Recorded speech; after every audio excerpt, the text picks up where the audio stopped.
Hello. The purpose of this video is to help project teams navigate the registration process for the LEED Candidate for Homes program.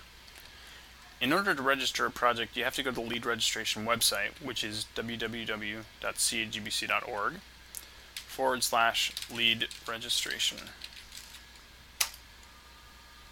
Alright, before you can register a project, you actually need to create a user account on the CAGBC website. You don't have to be a member, but you do need a user account. The easiest way to do this is to click on the tab on the left that says Register a Project. Here it will allow you to log in if you already have an account, or you can create a new account. So it says if you're not registered with this website, please click here.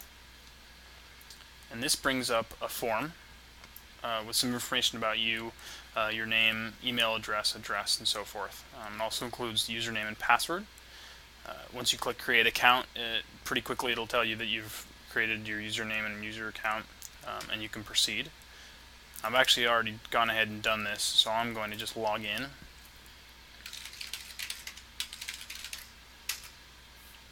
Alright, and now I'm ready to register a project. So first, select LEED Candidate for Homes as the rating system.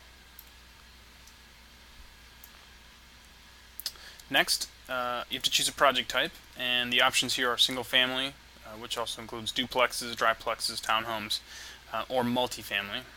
So if I choose single family, you'll see two inputs, the number of homes and the average gross square footage per home. Now many projects are just single family homes, and you can just put one home and this gross square footage of the home. Some projects though include multiple homes, including large developments might have many homes.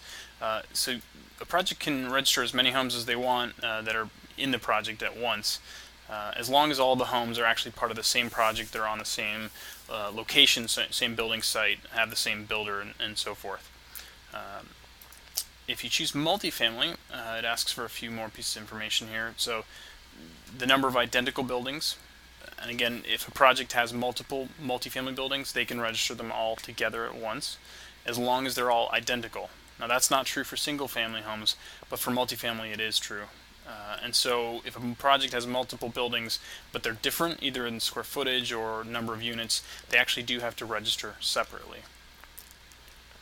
It also asks for the number of dwelling units per building, and again the gross square footage per building. And here the gross square footage includes conditioned but also unconditioned spaces. It also includes both residential and common hallways, non-residential spaces. And lastly, it asks for the number of stories per building.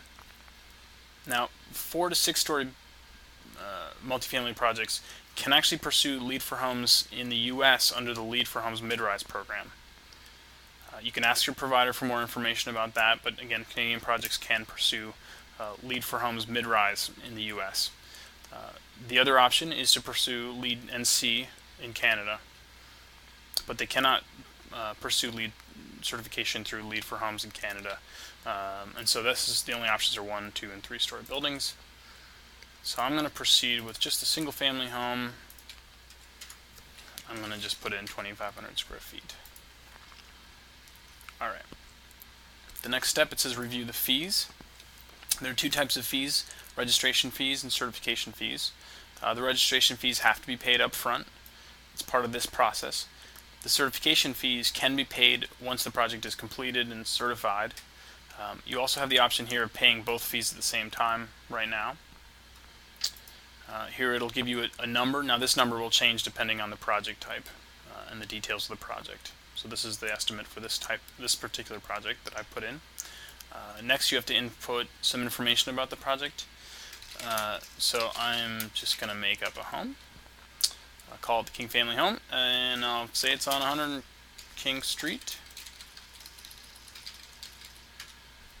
Alright, we'll say it's in Toronto, Ontario.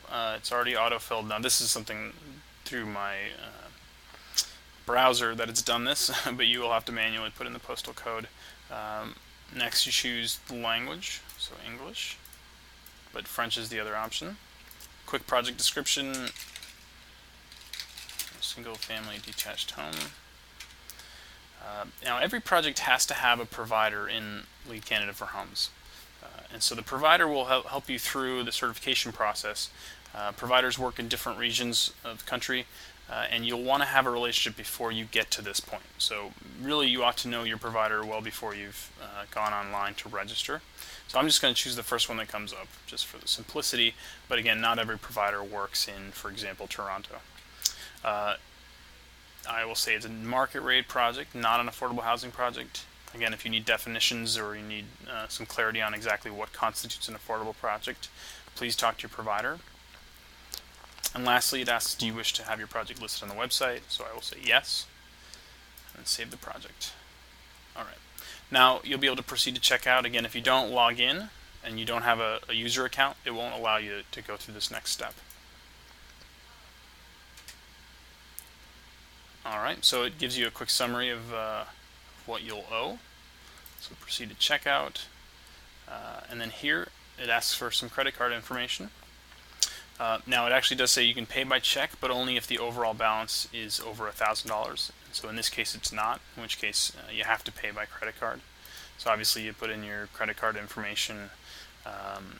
It should have some information about you already, and you can proceed to checkout. Now I won't go through this process here, but it is worth mentioning there are not refunds available.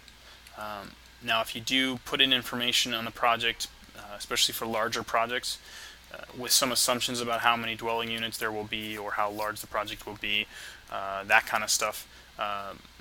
If that happens, you can work with Lead Canada, you can work with CAGBC to sort of work out any kinks if there are changes during the construction process, but there are not refunds.